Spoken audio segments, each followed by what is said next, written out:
I'm not going to give you this verb. I want you guys to guess what this verb is. The meaning is to make a place look tidier. It does have other meanings as well, which is to improve somebody's appearance and to make somebody more aware.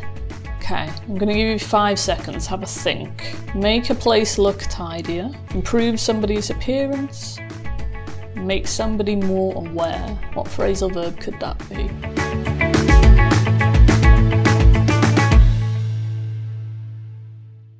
Hi guys, and welcome to your 30-day phrasal verb challenge. We're on to day 3 now, and we're going to be looking at phrasal verbs all about the home or your house and how to use different phrasal verbs to describe different actions that you do around the house. But before we get into our verbs, let me just remind you that this is part of a full course and you can get tons of extra material to help you study these phrasal verbs. So you can get PDFs, you can get flashcard sets to use with a great app called Quizlet, and you can get lots of quizzes and games as well so that you get that practice and you can do a lot of self-study to really get these phrasal verbs into your brain, which will make it easier for you to actually recall them and use them in a conversation. So if you want to sign up, the link is in the description. And also don't forget to subscribe if you've not already and click the bell so that you'll get a notification every day when a new video comes out and you can follow along easier so that you don't forget to join me for one day. Alright, so with that said, let's get started then. So our first phrasal verb is to settle in. Okay, if you settle in somewhere, into a house or maybe into a neighbourhood as well, it means that you just feel really comfortable in that new house or in that new neighbourhood or country. Okay, you can use it for a house, you can use it for a place. You settle in, you feel really comfortable. For example, how's it going in the new pad? Have you settled in yet? Maybe a friend might ask you that. Do you feel comfortable? Do you feel at home now? Have you settled in? By the way, pad is slang for house or home. Okay, your new pad. Can be used for an apartment or a house or a home, a pad. This is inseparable, this verb. You cannot put a pronoun in the middle of it. Okay, you settle in somewhere or you just settle in. It does have another meaning, which is to feel comfortable also in a new job, in a new routine, as I've already said, in a new country. Okay, so if you just feel comfortable doing something new, you settled in. Okay. For example, it's not always easy for a new colleague to settle in, but you'll get used to it in no time. Okay, so it's not always easy to feel comfortable. So settle in to feel comfortable. Okay. Okay, next up. To straighten something up. Okay, this just means to clean or to tidy something, normally to put it straight, to kind of organize something. Okay, as you can see in the photo here. For example, God, this place is a tip. We really need to straighten it up a bit. Okay, a tip, if something's a tip, it just means it's messy, it's disgusting. A tip in British English actually means a landfill. So when you throw out your rubbish and that rubbish is collected, all of that rubbish goes on a tip. In British English, we call that a tip. In American English, they call it a landfill. Okay. So if you say, God, this place is a tip, it means this place is a mess. Okay. We need to straighten it up a bit. We need to tidy up. You'll notice it is separable. There is a pronoun in the middle there, straighten it up. Okay, so we would generally straighten something up and we would separate that. It does have 2 other meanings as well. It can either mean to clarify or it can mean to improve your posture. Okay, so for example, we need to straighten things up. We need to clarify something, okay, because I've not understood something.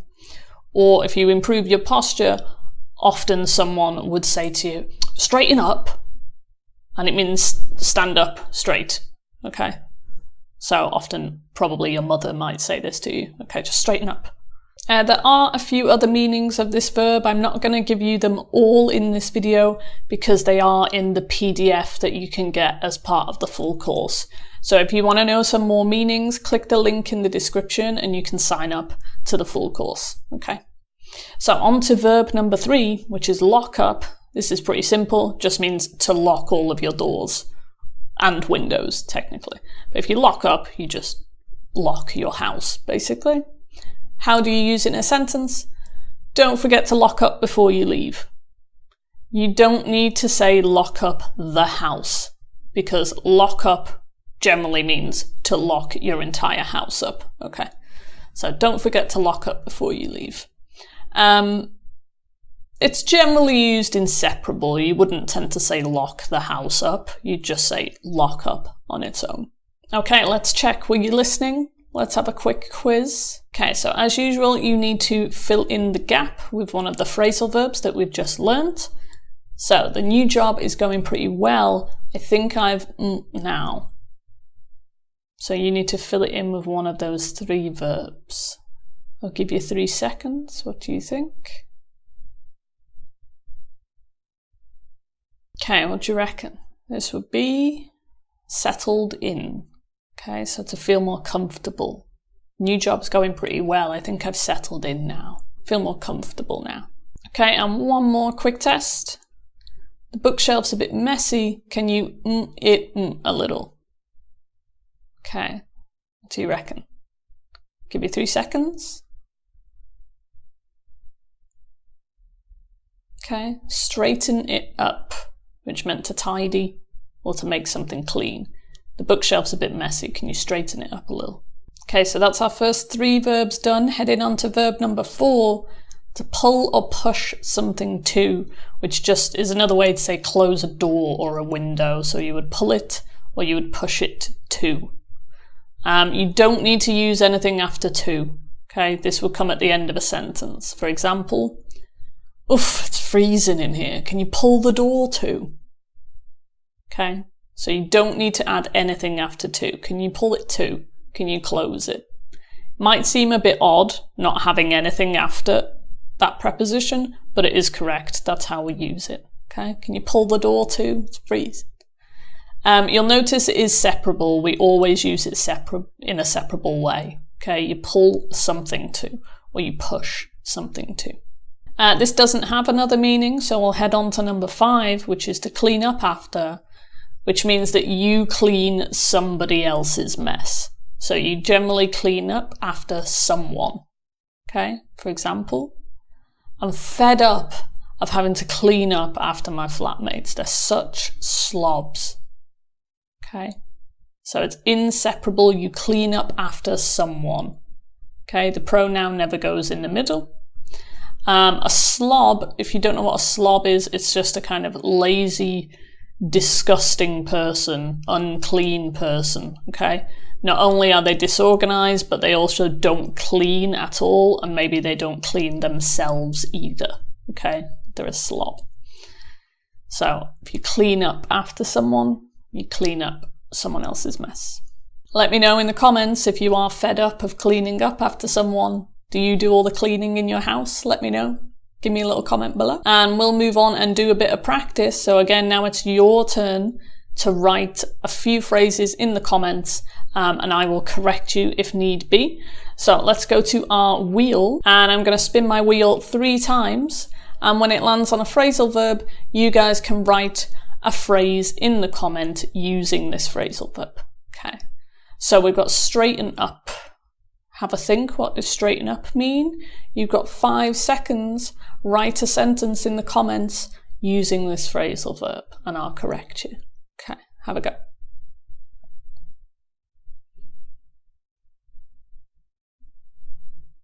Okay, remember straighten up meant to clean or to tidy something.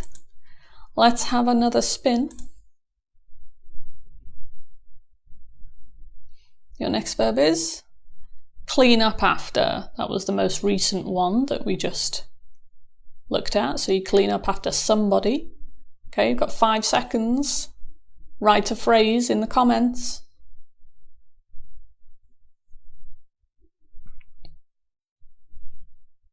Okay, one more. Let's have another spin.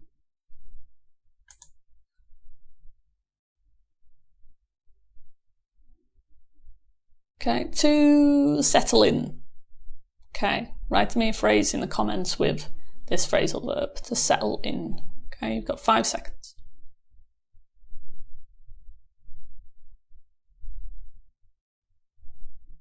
Okay, nice. Hopefully you've had a little practice there. Again, I will be correcting you if you need it. I will be looking at your comments. So if you do want to have a practice and make sure that you're actually using them correctly, do write me a little comment and I'll let you know if you've used it correctly or not. Okay. Right, let's head on back to our phrasal verbs then. Okay, so phrasal verb number 6. To chuck out or chuck away. This just means to get rid of something that you don't want, or to throw something in the rubbish that you don't want. Get rid of is also a phrasal verb, okay? So you can use get rid of, or you can use chuck out or chuck away, and they mean the same thing. To chuck something or throw something in the rubbish, okay? For example, I chucked away so much stuff when I moved out, okay? So I threw away all this stuff. You can use this separately. It can be separable, it can be inseparable. It's up to you. You can chuck away something or you can chuck something away. It works in both ways and there's no difference. Okay, so let's have another quick test and see if you were listening to the last few phrasal verbs. So you guys can fill in the gap. Okay, the kitchen is a tip again. That's it. I'm not you anymore. What phrasal verb would you put in this gap here? You've got 3 seconds. Okay, the answer was clean up after. I'm not cleaning up after you anymore. Okay, that was just another quick test. Let's head on to number 7, which is plump up, which means to make something rounder or fuller. So plump, you can also use as an adjective, which means kind of round, fat, full. It's plump. So if you plump something up, you make it rounder. Often we would use this with pillows or cushions. You would plump them up. We're kind of patting them and stuff. Okay. For example, the sofa's a bit uncomfy. Let me just plump up the cushions. Okay. Uncomfy is short for uncomfortable. Often when we're talking informally, we would say comfy instead of comfortable. Okay. So uncomfy is uncomfortable. Let me just plump up the cushions there, okay? This can be separable. You can plump something up or you can plump up something. Again, there's no difference in meaning. You can use it inseparable or separable. It's up to you. This does have another meaning. You can also use it with a person. If you plump someone up, it means that you make someone fatter, okay? For example, my kids always come home for the holidays looking so skinny, so I always try to plump them up a bit. Okay, so I try to feed them lots of stuff. Maybe you have a grandmother who does this. Whenever you go to her house, she'll like feed you lots of food to make you fatter, or put a bit of extra meat on your bones, as we'd say. So you can plump up a person if you feed them a lot. Let me know in the comments if your grandma does like to plump you up a little. What kind of food does she make you? I'm always interested to know about different food from different cultures. So let me know in the comments if you have a grandma that likes to plump you up. Okay, let's head on to number 8, which is clutter up. If you clutter something up, it just means you fill up a space with too many things. Okay, there's just stuff everywhere. I know it looks really neat and tidy on camera here, but believe me, if you could see what I can see now around me, everything is completely cluttered. I am not a neat person at all. If I could show you, I would, but I'll leave that to your imagination. So clutter up is to fill up a space with too much stuff. For example, I have so many books at home that they're starting to clutter up the space. So if you're wondering what clutter means, it just means mess. Clutter is mess. You can use it as a noun as well. There's a lot of clutter, okay? There's a lot of mess. And this is separable. You can clutter up something or you can clutter something up. Again, there's no difference in meaning. Okay, as far as I'm aware, there is not another meaning for this, so we're going to head on over to number 9, which is clear away, okay, which just means to remove something from a space, okay, so you clear something away. Pretty simple. Let's clear away the dishes so we can serve dessert. Okay, so clear away that stuff. Again, it's separable. You can clear something away, or you can clear away something. It does have one other meaning, which means to move away from, when you physically move away. So for example, the crowd cleared away when the police arrived. The crowd moved away when the police arrived. Finally, heading on to verb number 10. Again, I'm not going to give you this verb. I want you guys to guess what this verb is, okay? The meaning is to make a place look tidier. That's the meaning. It does have other meanings as well, which is to improve somebody's appearance and to make somebody more aware. Okay, I'm going to give you 5 seconds. Have a think. Make a place look tidier. Improve somebody's appearance. Make somebody more aware. What phrasal verb could that be? Have a think.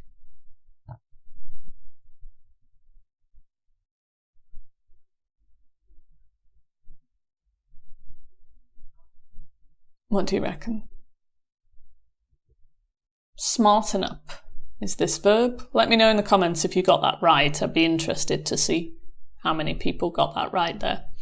So if you smarten a place up, you make it look tidier, okay? For example, a coat of paint would be enough to smarten the place up, okay? So if you just painted it, it would look nice. A coat of paint is a layer of paint, okay? Again, I did say that this had other meanings, which is to improve someone's appearance and to make somebody more aware, okay? So for example, please try to smarten yourself up before we go to the party, okay? Make yourself look better, improve your appearance, smarten yourself up. To make somebody more aware of something, number 2, the experiences they had when buying their first home smartened them up a bit, okay? It made them more aware, possibly made them even more intelligent about a certain aspect, okay? So if something smartens you up, it makes you more aware, more conscious of something. Okay, and let's have one last test then to see if you were listening for the last 4 phrasal verbs that I just showed you, okay? For example, I love reading. I've got tons of books, but they're all over the house. I should really throw them away so they don't the place. What do you think? The last 4 phrasal verbs. I'll give you 3 seconds.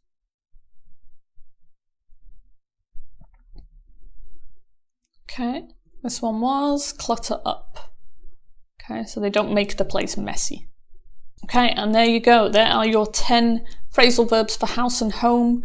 Don't forget to sign up to the full course if you want to know more meanings of all the phrasal verbs and if you want to practice them more at home using flashcards, quizzes and games. Click the link in the description to sign up, and I'll see you tomorrow for day 4 where we'll be talking about money. Don't forget to subscribe and hit the bell so that you get that notification when the video comes out, and I'll see you tomorrow. Bye.